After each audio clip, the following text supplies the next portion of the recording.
Hi, good afternoon. Will Donald Trump save the free world? Welcome to my live stream. It's the John Gaunt Show with you for about half an hour or so. Feel free to comment. Will he save the free world? Well, I think he will.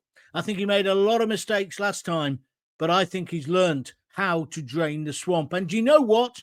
Keir Starmer could learn a lot from him as well. And we could make Britain great again if we follow Donald's example. Do you agree with me or not? Let's discuss it. Toodly Pip says, yes, Trump will make the free world, save the free world if they don't get in the way of him. He's my first contributor today. Thank you very much indeed. That was on YouTube. If you want to comment on Facebook, Twitter, or on YouTube, just send your comments in, and if I see them, I'll read them out. So, Donald Trump says he's going to make America great again. He reckons he's learned from the first time. Now, the first time, he had too many politicos in there, equivalent really to our civil service. So the civil service got in the way. He's learned his lesson. Look at the people he's brought in now. Kennedy Jr., fantastic ideas on health. Look at the guy he's put in charge of the military. He doesn't wear a frock. That makes a big change for the American military, doesn't it? And he's going to kick out all this woke diversity nonsense. And you know what? I agree with him. There's a need for diversity, of course. There's a need to make sure everyone has an equal opportunity. But after that, it's got to be a meritocracy. Too much rainbow laces in every aspect of our lives here in the UK and indeed in the States. Let me tell you why it's important Trump succeeds this time. He has to succeed because a strong president of the United States of America means a strong America. A strong America means a strong world, Western world. And we have never been under threat so much since the Second World War. We've got Russia on one side with their aggression. We've got China. We've even had to ban TikTok because we're worried about what they're up to. What an absolute farce that is. Some dopey bird dancing with a cat. That's not a problem. But you know where I'm coming from on this. And also, we need a strong world. We need strong leadership. People say to me, how can you vote for him? He's a convicted felon. It's like, get a life. Do you think you get to be the president of the United States of America and be squeaky clean? Of course not. Look at the Kennedys themselves. For goodness sake, get a grip. I want a leader, not a saint. And Donald Trump, whether you like him or not, he's a leader. But you see, the opposition's already started to him. I watched Laura Kuenssberg this morning on the BBC. I know, I couldn't sleep. She almost put me to sleep. What a disgrace that programme was this morning. She kept sneering every time she said Trump. She didn't call him Mr. Trump. She didn't say Donald Trump. It was Trump. She wouldn't have done that with Biden, who was senile when he got the job. This absolute snobbery and bias on the BBC has got to be stopped. Do you agree with me? And it's the same in America. Then she started asking people questions about Trump. Well, can he be relied upon? Can he do this? Can he do that? Never mentioning the fact once that when Trump was last in power, there weren't any wars. There weren't any real conflicts. Why? Because he doesn't like war. He likes to get deals done. You can't get deals done when you're blasting hell out of each other. He's a pragmatist. He's a businessman.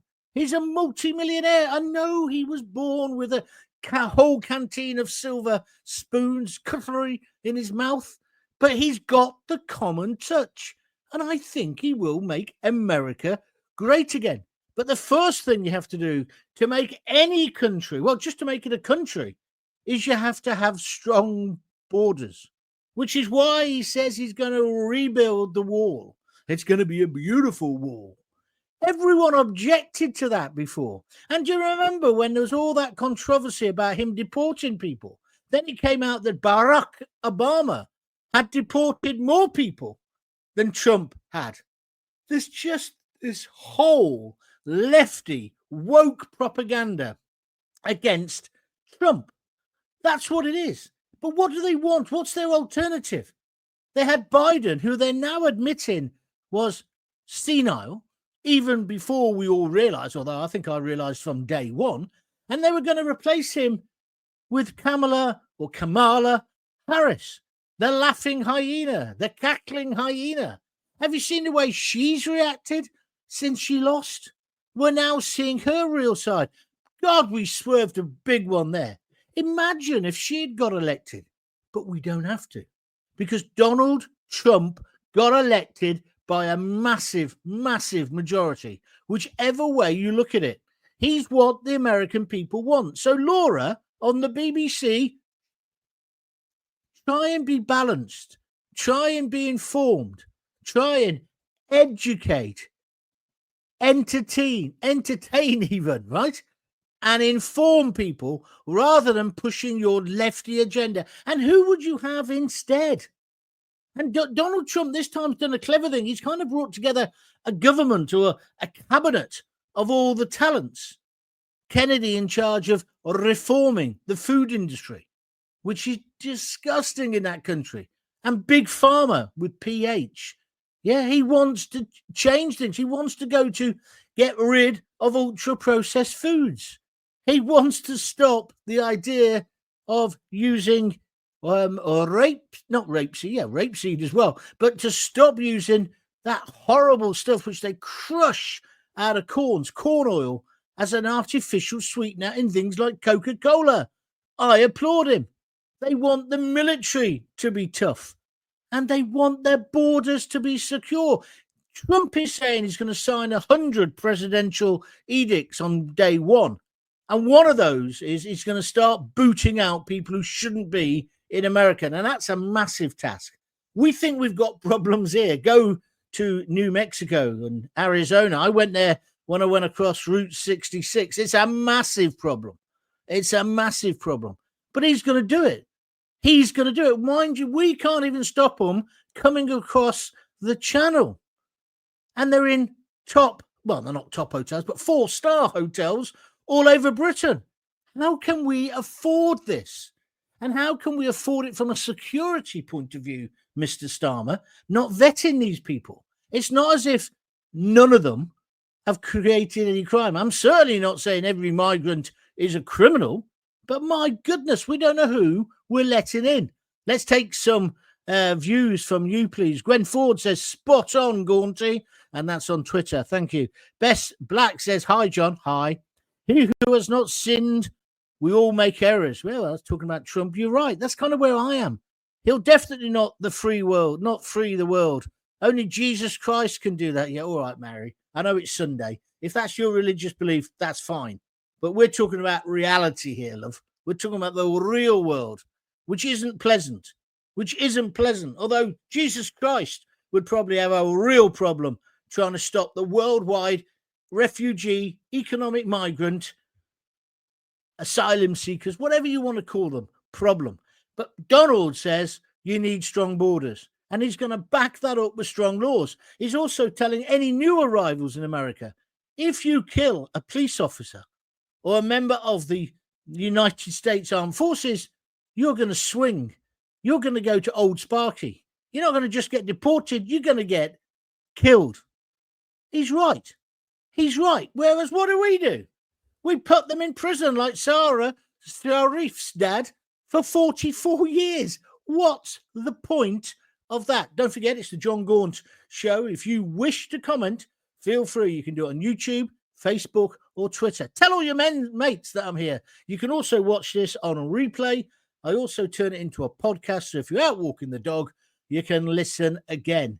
And I'm going to be doing them every day in the next few weeks. We're really upping the number, and soon we'll be taking calls. We'll be having live guests as well. So make sure you join my YouTube channel, John Gaunt TV.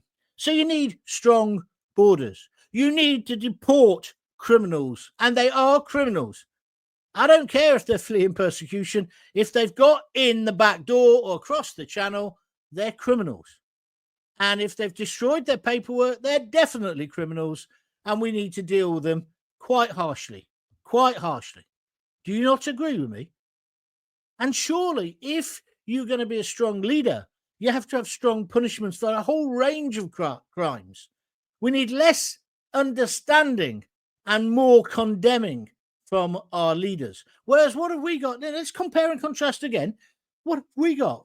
When the Stop Oil protesters start gluing their hands to the pavements and disrupting London, what do?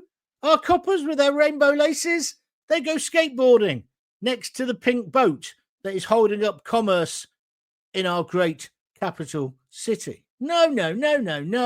Well, these idiots who are throwing paint over priceless masterpieces. No, it's got to stop. I understand your protest. I understand what you're worried about. I'm worried about the state of our oceans, and I'm trying to do my little bit. But I don't see why we should give you a soft ride. And in America, that's not going to happen any longer either. Trump is coming, and he's going to be tough. The BBC and people like Laura don't like that idea because their uber-liberal world is going to be shattered. But you see, they don't mind. They don't mind saying, oh, be like this and being loftier and uber-liberal because they don't live amongst all this. They're the ones who haven't got their kids being able to get a school place, a doctor's appointment, a dental appointment because they pay. They've got money. They can live above it as long as they can get their tofu burger delivered by Deliveroo by some immigrant who's clearly, again, working in the so-called black economy. They ain't bothered. They are not bothered. And that's why I condemn the whole of the political class. What about Sadiq Khan the other week? Mayor of our greatest city. He gets questioned about whether the so-called child grooming gangs in London, and he tries to get the woman to say child rape gang so that he can accuse her of racism. Absolutely abysmal. Then when he gets asked a question about why did you want 6 tickets to go and see Taylor Swift worth over £3,000, he hasn't got an answer. Now there's an inquiry. What is it with lefty politicians? Sadiq Khan doesn't strike me as a Taylor Swift fan, does he you? But nor did Keir Starmer. But he went 2 or 3 times. He has given the money back. But it's like all aboard for the freebies. It's a disgrace. An absolute disgrace. And Keir Starmer, our supreme leader, has still not explained why he wanted the tickets. Still not explained why he wanted the Taylor Swift tickets, why he took the free suits off Lord Ali, why he had the £2,500 spectacles. He hasn't also, but we might know about it on Monday, the 20th, hasn't explained to us when he knew about the ricin plot or this suspect, the Rwandan, when he knew who he was and he knew he was about to be a man. Why didn't he tell us? Now, that sort of nonsense was not going to happen with Trump, is it? You just know it's not. He's not going to just condemn people. He's still going to give them a fair trial. But we can't be pussyfooting around people because of their ethnicity. And don't get me wrong. That's obviously what's behind this child grooming thing. You'd have to be a moron not to be able to add 2 and 2 together. Where's it mostly happened? Labour cities like Coventry. Deputy leader of Coventry Council, a Muslim guy, he says, I don't know anything about it. We haven't got those gangs here. Never happened. It's rubbish. He's lying. I'm going to say it as it is. Jess Phillips, she was intimidated during the election. There's stories today about a guy in Oldham who went to the mosque to thank them for block voting for him. This has got to stop. This is not equality. Equality is making sure everyone gets a vote, and if they can't speak the language, helping them to vote. But it's not going to collect all the ballot papers. I mean, again, there's parallels with America. America wants to bring in voter ID, which we've kind of done already now. Why would anyone object to that? But you see, Labour brought in the voter ID or agreed with it with the Tories, but they're against the blocking of postal voting. Let's be clear. Unless you're in the armed forces or severely disabled, you should turn up at the bloody voting booth the same as the rest of us. That's democracy. If you vote in advance, this is what happened with Trump last time. Trump thought he was going to win again in that second election because on the day there were so many people turning up. What he forgot was the Democrats had organized it so that most people had done a postal vote. Well, that's eerily reminiscent of certain Labour councils, Coventry included, where it's clear they've organised the voting. Do you want that in our country? I don't. I think it's wrong. One man, one woman, one vote. That's the basis of our democracy. And that's the way it should be. What time's the inauguration? UK time. Haven't you got Google? Artrea, that's your name. Mary Higgins, you are absolutely right, John. We need Trump here. I can't wait for the inauguration, whatever it's called, tomorrow. I can't wait. I just can't wait. Politics is great at the moment. There's so many ups and downs and twists and turns, but everything you say is right. It drives me mad. Thank you for your comments. Keep tuning in. Follow me on Twitter. Follow me on Facebook. Paul Smith Fox on Twitter or X says, if Trump wants to save the West, his first job is to get rid of two-tier Kia and Sir Sadiq Khan for services against London. That was me not arguing. I agree with you completely. How the hell did Sadiq Khan get knighted? Well, we know, don't we? But he got knighted. He's wrecked. He's destroyed the greatest capital city in the world with his ULIs and his attacks on ordinary Londoners. That's my view. So I'm saying Starmer could learn from Donald Trump and he could make Britain great again. He won't because he's got a bigger ego, believe this or not, than Donald himself. But see, Donald is arrogant. He does say, I'm great. Look, it's going to be a beautiful day. It's going to be a beautiful war. I'm going to do this. I'm going to do that. I'm going to solve Ukraine. I'm going to solve Israel. Well, he's not big-headed. It's arrogant. He believes in himself. And this morning, it's Sunday, by the way, when I'm putting out this live show, but you might be watching it on replay or listening on replay. It looks like he's solved, for the moment at least, Israel and the situation in Gaza with those filthy terrorists, Hamas.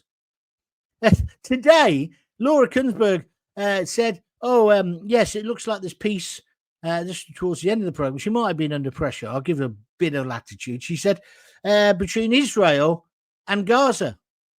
Israel wasn't at war with Gaza. What are you on about? Israel reacted to what Hamas did. But she treated Gaza as if everybody in Gaza is a Hamas supporter. If you said that from the right, or if you were an Israeli, she'd have you up on a charge. This is the hypocrisy of the uber left who infest the BBC. Absolutely infest it. And all of our major institutions. Oh, Gaunty, back on the live media. Great. Good luck, chum, says Andrew Lloyd. Andrew, tell all your friends. I'm a late arrival. Have I missed much, John, says Graham. Not too much, but if I was you, you can always listen on replay. If you want to make a comment, feel free. So where do we go next? So making America great again, Donald Trump is basically saying you've got to put Americans first. What's wrong with that? He's the democratically elected president of the United States. So he basically wants American jobs for American people. There's been this big dispute over there about which immigrants should they let in. It's all around this visa thing. I mean, I think he's slightly wrong, or part of his camp's wrong on that. I think we should bring in the best, the brightest and the best, wherever they're from. That's what I think. I'm in favour of well-controlled, managed migration. We also need some lower-skilled people to do some of the other jobs, but primarily the brightest and the best. But what they're saying in the States is, no. This is people like Steve Bannon, give the jobs to Americans. Well, yes, if they can do the job, and certainly give incentives to employers to do the job. But I agree with Trump when he goes on to say, if you're going to take your car factory to Japan, are you listening, James Dyson, or your vacuum cleaner business to Singapore? When you then come to bring back that stuff into our country, your home country, you're going to pay for it. I think that's absolutely right. That's protecting American jobs, protecting the cost of living of ordinary Americans. This is why Donald Trump gets voted in. This is why he gets masses of Hispanic people and black people. Because, of course, they all like to make out Donald is a racist. I don't think he's a racist at all. Well, only in the sense of he's pro-American to the detriment of everybody else. Well, I want a leader like that. I want a leader who says it's Britain first. British jobs for British people. That's not racist. That's not fascist. It's good, plain, common sense. And that's why you've got to deport criminals.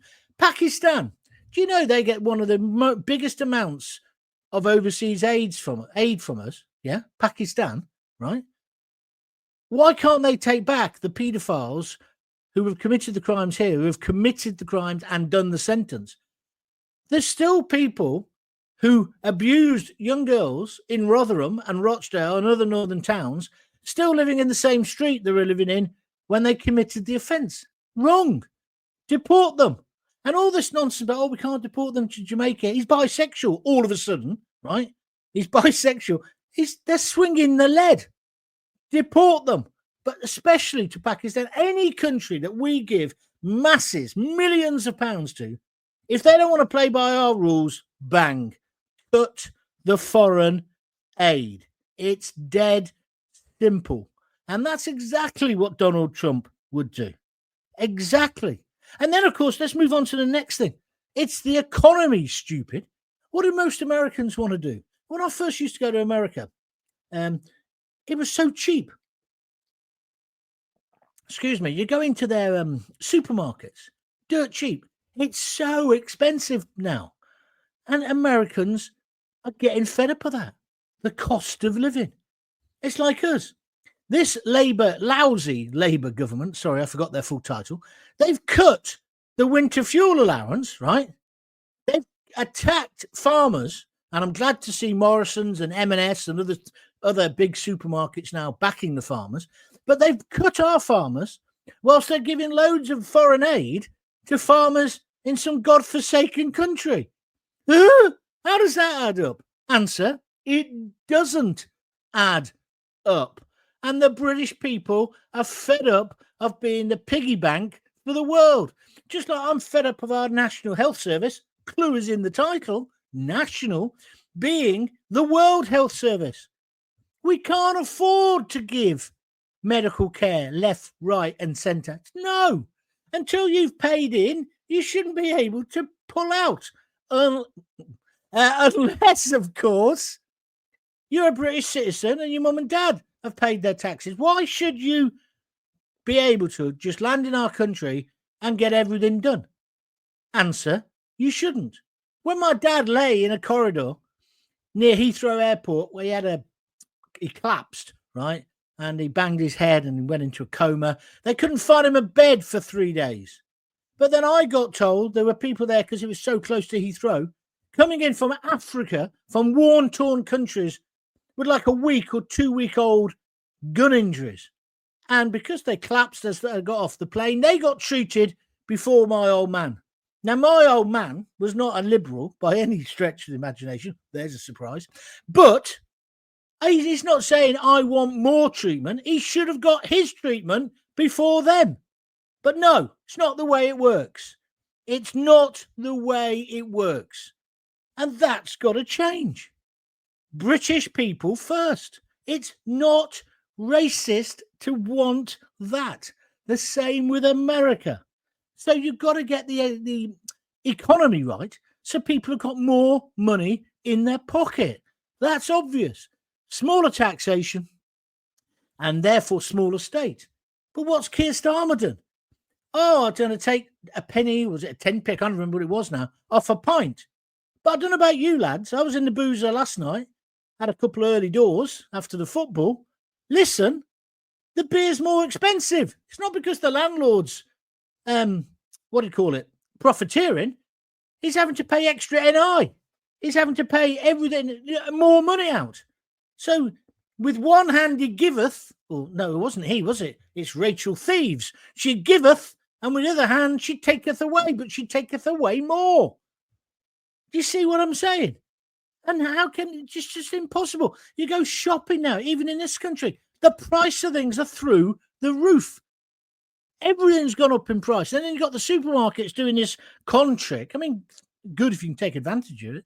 You know, Tesco's, if you've got a club card, you can get a bottle of gin for £5 cheaper. But why isn't it just cheaper anyway? Do you understand where I'm coming from? Taxation. We're being taxed to death. And in America, that's what's happening. And Trump's saying less tax, more money in your pocket, and more you sorting yourself out. That's what we all want, isn't it? Giovanni Martinelli, 80% of Gazans are Hamas supporters, unfortunately. Well, that may well be true, Giovanni, but it's not a country. Hamas is not a country, which is what Laura Kuenssberg said this morning, that Israel was at war with Gaza. No, they're not. They haven't had any elections there because Hamas have not allowed them because they're a bunch of foul, despotic monsters. Got to be careful with your language. I'm made up Trump is going to be in charge for the next 4 years. He's a strong leader, John, who will not have time for the woke nonsense or leaders like Starmer who submit to it. Seasider Mark, thank you for your comments on YouTube. You're right, Mark. And this is where it's going to get really interesting. He wants, this is Starmer, he's appointed Lord Mandelson. How's he got rehabilitated? Mandelson, the mortgage fiddler. Every time they mention Tommy, they can't help but say, and he fiddled his mortgage. Right? It's the double standards of the BBC. Like when they brought up Mandelson today, they should have said, oh, yeah, and he's got a record for mortgage fiddling. Because what he did was he got money off Jeffrey Robinson and didn't declare it. I mean, I don't even think it's a major offence, personally, right? But if we're going to be fair, Laura, let's be fair. Let's be impartial. So mortgage fiddler Peter Mandelson, sacked twice by the government because he also had that run-in with the passports. Do you remember? He's now going to be the ambassador to Washington, according to two-tier Keir. Unfortunately for two-tier, sources are telling me, and I know somebody very close to Donald Trump, you can guess who it is, a good old friend of mine, he's basically told me there ain't no way that Trump is going to allow Mandelson to be the US ambassador. He's just not going to allow it, right? Now, by hook or by crook, he may use that as a negotiating tool to get other concessions from us, although what concessions from us he wants, I don't know. But Mandelson isn't going to be it. And anyway, why would you put Mandelson in there just to wind up the most powerful man in the world? You wouldn't, would you? If you had half a brain, if you'd ever worked in business, if you'd ever had any experience, apart from working for the public sector, being the director of public prosecutions. Oh, don't bring that up, John. We might have to mention Jimmy Savile. We might have to mention the gangs up north and why perhaps they don't want to have an inquiry at the moment. We might have to talk about the Labour politician who wanted to slit people's throats, who's in court tomorrow as well, the 20th. The same day that the lad who's alleged to have killed those 3 girls and injured horrendously injured those other little girls at the Taylor Swift dance class. We might have to mention the background to that as well. Mightn't we? Two-tier Keir. So two-tier Keir is doing that to Donald when really he should be doing this. Saying, Donald, can we work together? They could be our biggest trading partner. He would rather cozy up to the bankrupt, failing EU, right, than up to Donald Trump. He needs his head examining. Our future is with the United States of America. Do you agree? Now, if anything I'm saying you find offensive or wrong, get in touch with me on YouTube. It's John Gaunt TV. Send me a message. And if you like what I'm saying, please get the video and forward it. And if you're on Twitter or Facebook, please share and like it. And also, please, if you're on YouTube, watching me on YouTube now, can you subscribe? It doesn't cost anything. It just gets my numbers up. And get all your mates to watch it as well. Because at the moment, I'm probably the only person who's speaking the bloody truth. And I'm not scared of speaking the truth. Where was I up to then? Mandelson. So they shouldn't be trying to get him to do that job. Trump will save the world, definitely. We've got to believe in ourselves, and he gives us hope. That's a very interesting point, Roseth22 on YouTube. I think what's happening with Trump, he has brought back a kind of optimism. I know that when he first got elected, the first time there was a lot of cynicism, and then, of course, then they elected Biden. But now I think people are thinking he could solve it. And in a way, he's done that this morning in the so-called war between Israel and Gaza, according to the impartial BBC. She didn't like it. She had a face like a smack backside. because it had all fallen through because Hamas, the terrorist organization, had said they wouldn't name the 3 people they were going to release straight away. So it was all off. And then all those nutcases from Hamas are riding around in diggers. I don't know what they're in diggers, big sort of mechanical diggers with machine guns because they love a bit of shooting in the air, don't they? Illiterate, thick morons, right? They're terrorists. I'm allowed to slag off terrorists, aren't I? We're still living in the free world. They're not democratic. They haven't had an election in 14 years. Anyway, where else are I up to? So, but then Donald Trump's obviously exerted pressure both on Israel and on Hamas, and he solved it. He solved that. Well, no one's going to say it's forever, but for the next 42 days, this 6-week period, the ceasefire holds. Let's hope we are on the verge of solving it. But let's be honest, the only way we're going to really solve it is if we take out Iran. Because Hamas, I'll just remind Laura again, is not a country. Gaza's not a country, right? Hamas are in charge in Gaza because they're terrorist thugs backed by Iran. We need to sort out Iran. And you know the man who will do that? Donald Trump. Likewise, Ukraine. How much more money do we need to give to Ukraine, right, before we realise it's a waste of time? Trump will come in, and I bet you this is the deal he'll strike. He'll say to Zelensky, you've lost that land, tough shit, right? You've lost it.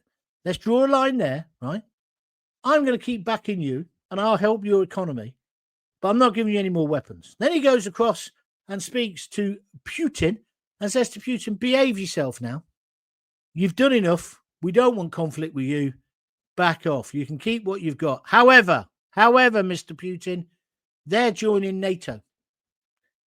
That will shut up Putin, because if they became members of NATO, which is what they wanted originally, and don't forget the EU caused most of this problem, because the EU wanted to expand and wanted to bring in, Ukraine. So that's why Russia got so angry. But now we'll have to compromise. Let Ukraine join NATO. And here's another idea that I agree with Trump on. He says all the European nations should pay their fair share of NATO. Why should somebody in the middle of Midwest America, be paying more to protect and fund the North Atlantic Treaty Organization? Why should most of that come from America? He's right, isn't he? He is right. And I believe in a strong NATO, although I think it's a bit of a busted flush. A bit like the United Nations and who, But anyway, leave it out on one side. And so moving on from there, we need to invest in Trump. Lammy is now trying to get back in with him after calling him a moron. What did he call him? A fascist. Basically said he was one step away from Hitler. Now, oh no, he's great. Because they've realised Trump is going to eat them for dinner. Trump, though, the Trump card we've got on Trump as a country is that Donald Trump loves Great Britain. He loves our royal family. His mum was born here. He's got a real soft touch for us, which is a good job after all the insults the stupid, lousy Labour government have given him, right? So hopefully he'll cut us a bit of slack. But I tell you something about Donald Trump. I think he loves Britain more than Keir Starmer loves Britain. Oh, Keir Starmer will stand in front of the Union flag and give it the big one. But does he really love Britain? When you think of some of his people in his government, or people he's made into dames, he didn't like the flag of St. George being flown during the football, did she? Do you remember? They're ashamed of our flag. They don't like the white British working class because we're all far right fascists in Keir Starmer's view of the world, whereas Donald Trump looks at the working classes, or the middle classes as they call them in America, as his allies. But it would appear that Starmer would like to alienate us and then re-educate us, like the commie he is, in believing in his woke view of the world. Well, he ain't going to get away with it, is he? Because 6 months in, he's the most unpopular prime minister ever. He needs to go and see Trump and get a bit of the stardust sprinkled on him. Maybe give himself a personality. I actually think that Trump loves Britain more than our prime minister. What a terrible thing to have to say. And then on top of that, of course, we're giving foreign aid all over the place, right? But not for our pensioners, not for our veterans. We're providing more homes. There's always, every time when you turn on the telly, another hotel's been taken over, or they're building more accommodation, but not for Brits. This is what's wrong. Trump wouldn't even discuss that. And then finally, on the postal votes and the gangs, the grooming gangs, there's a connection. There's a connection. Certain communities are being treated differently. And these gangs have only really happened, if we're honest about it, in predominantly Labour-held towns. Now, don't get me wrong. It's a disgrace that the Tories have been in power for 14 years and didn't get on top of the grooming gangs and all the other stuff and allow the NHS to go the way it did. This country's in a complete and utter mess. And no wonder Starmer got elected. And no wonder he got a landslide, because people were voting for anything but the Conservatives. But it's going to get a rude awakening, because Nigel Farage, he came within a breath of beating Labour in the latest polls. And Farage is saying, look, I'll help you with Trump. I've got him on speed dial. I can sort it out. And I went to the last Trump inauguration, and I was at some of those parties where the impartial BBC uber liberals were getting pissed out of their heads on the free champagne. I saw them all, right? And what I also saw was how close even then Nigel Farage was to the MAGA bunch. Steve Bannon. Raheem Kassim was his ex-press man, who's now Steve Bannon's kind of right-hand guy. We could have a great relationship there. But Keir, I think he thinks he's as popular as Donald. Well, the truth is, Keir, in 6 months' time, Donald Trump won't be where you are in the polls. He'll be even higher, because he'd have created jobs. He'd have put the trade tariffs in. He would have ended the Ukraine war. He will have sorted out Hamas. He may well have bombed Iran back into the Stone Age. He will take on terrorism. He will protect his borders. He will make America great again, and he will be immensely popular. Whereas you, Sir Keir, well, hopefully you'll have crawled back under the stone from whence you came, but hopefully before that we'll have a full public inquiry, because that's your next move. You're going to have to give the inquiry to those victims, those survivors. So you're on borrowed time. Let me tell you, you are on borrowed time. You're on a warning, an official warning. And the deadbeats around you, the sixth formers around you, they better grow up quick. Otherwise, they're going to get eaten up by the Washington machine. And I really hope that Donald does not invite Sir Keir over until the last. Theresa May, when he got last elected, Theresa May was the first foreign leader to go over. I want it to be like when you're playing football and you're on Radford Common in Coventry, right? And they're going along the line to pick teams. Yeah, I'll have him. This is a Sean. What's his name? He's dead now. The Irish comedian. Anyway, Sean, whatever his name was, brilliant comedian, promoted him many times. But he had this joke. He said where they'd go along and he'd be standing there with his dog, and they'd go, Sean's dog, and they'd pick the dog before him. Well, it's a bit like that. I hope that Donald Trump has every leader over from the world before he actually invites Keir Starmer and then duffs him up. He deserves what's coming to him. Pity is it's got a knock-on effect to us. But I think Donald will make America great again. I think he will make the world a safer place. Oh, that was it. That's the only thing Laura Kunsberg could say, which was almost impartial. She's, oh, yeah, because the thing with Trump is he's so unpredictable. And so people don't know what to do and how to handle him. And she saw that as a negative. No, that's a man having his own mind, Laura, and not going by the politically correct policy book that you have to live with. That's him deciding on the merits. They can't bear it. The uber liberals who infest the police, the civil service, the politics, everywhere, they can't bear the idea that a populist, that's another thing they hate. They put him down by calling him a populist. Well, doesn't that mean he's popular?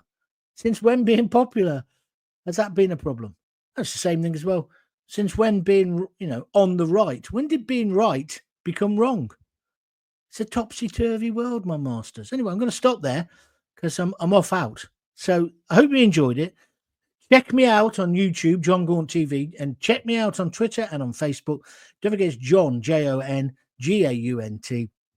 And if you like what I'm talking about, there's links on all my social media to a thing called Buy Me a Coffee. Feel free to click the button and donate anything from a £5 upwards. I was in the pub last night, as I say, early doors. I was back by 7 o'clock, and a guy came up to me and said, Gaunty, it's great to see you back on your feet. How do I do that coffee thing? Shall I just give you some money now? I said, no, I'll show you. I showed him on the phone. And you never guess what he did? 25 quid. He donated 25 quid. He says, more power to your elbow. I'll give you some more of that next month. Thanks very much. Thanks very much, Mark. Nice guy. And I had another guy I've got to keep going to the pub. I had another guy in the pub the night before, Derek. He took the mickey, and then when he got home, he's probably 3 sheets to the wind by then, he whacked in 15 quid. It all helps. It all helps until we get adverts and we get fully monetized. But thanks very much for all of you for helping. And thanks also for all the positive comments. And like I say, if you've enjoyed this video, it doesn't cost you anything just to press like and share and get other people to watch it as well. All the best. Most important thing, of course, if you've got kids, give them a kiss, give them a hug. Hey, don't forget to tell them you love them. See you soon. Bye.